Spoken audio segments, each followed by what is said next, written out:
کیا پاکستان کے اندر صدارتی نظام رائج ہونے جا رہا ہے؟ ایسا کیوں اور کب ہوگا؟ اور صدر کا تاج کن تینوں میں سے ایک کے سر کے اوپر سجے گا؟ آج اس کے اوپر بات کریں گے۔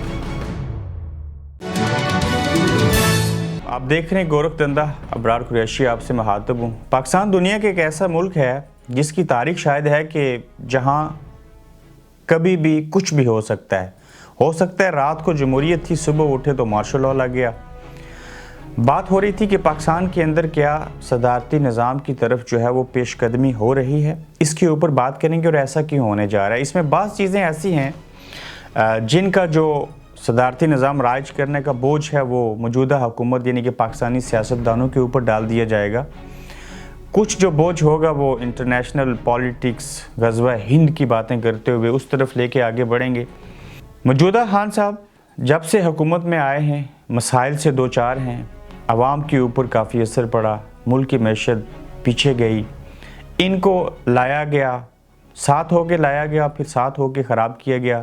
میں شروع سے کہتا آیا ہوں کہ یہ ایک واحد شخص تھے جو قابل تھے اور جن کو ساتھ ملا کے ایک حکومت ایسی لولی لنگڑی دی کہ ان کو ایکسپوز کیا گیا، اور ایسے لگ رہا ہے کہ پاکستانی تاریخ کے جتنے بھی برے کام تھے وہ سارے انہی کے دور میں کروا کے پھر ان کو عوام کی نظروں میں نیچے گرا کے چھوڑ دیا جائے گا۔ ایسا کیوں ہوتا ہے کہ پاکستان کے اندر صرف سیاستدان کرپٹ ہیں، صرف جمہوریت ناکام ہوتی ہے، باقی کسی کے اوپر کوئی اثر نہیں پڑتا؟ لیکن اپنے موضوع کی طرف آگے آتے ہیں۔ اگر پاکستان کے اندر صدارتی نظام رائج ہوتا ہے تو اس کی بے شمار وجوہات میں سے ایک وجہ یہ ہے کہ ایک طرف گریٹر اسرائیل کا جو پلان ہے وہ تیار ہے، جس میں ہمارے پڑوس میں سے بھارت کو آشیرواد حاصل ہے ان بعض چیزوں کو مینج کرنے کے لیے۔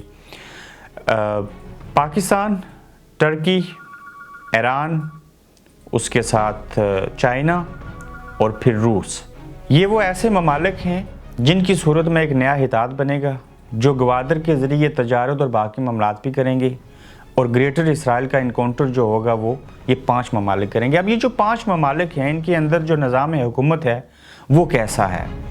ایک پاکستان کو چھوڑ کے ایران کے اندر صدارتی نظام ہے، ترکی کے اندر بھی، رشیا کے اندر بھی، اور چائنا کا بھی یہی اسٹرکچر ہے۔ اب بچا پاکستان کے پاس چونکہ جمہوریت ہے اور جمہوریت میں پرائم منسٹر ہوتا ہے، اس کے پاس اختیارات ہوتے ہیں، صدر برائے نام ہوتا ہے۔ اب پاکستان ایسا کیوں کرے گا کہ فوج یہ سمجھتی ہے کہ ان کو جو فیصلے کرنے اس کے لیے ان کو سیاستدانوں کی یعنی کہ پارلیمنٹ کی محتاجی ہے۔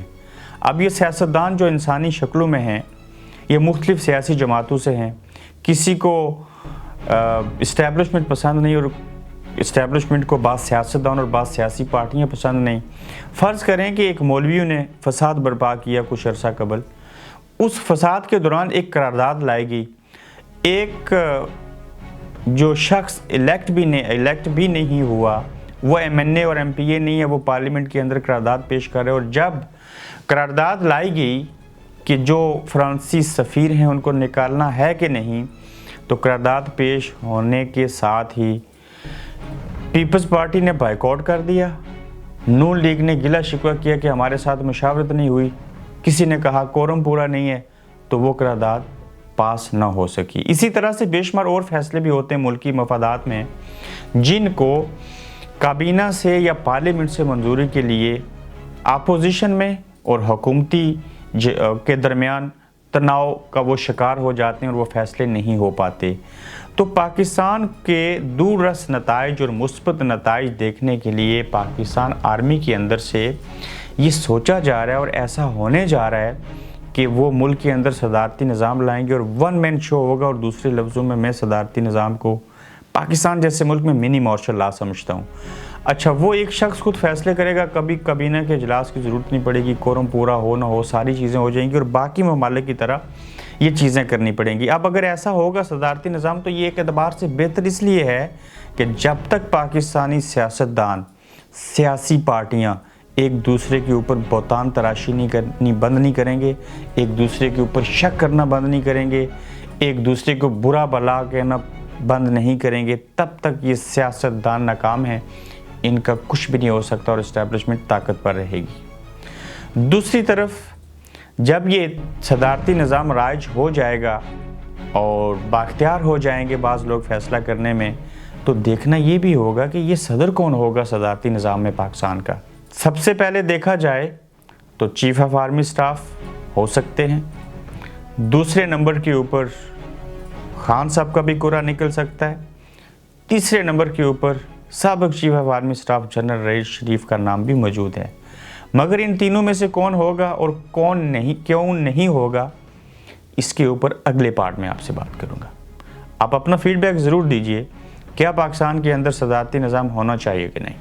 آپ دیکھ رہے ہیں گورکھ دھندا ابرار قریشی کے ساتھ.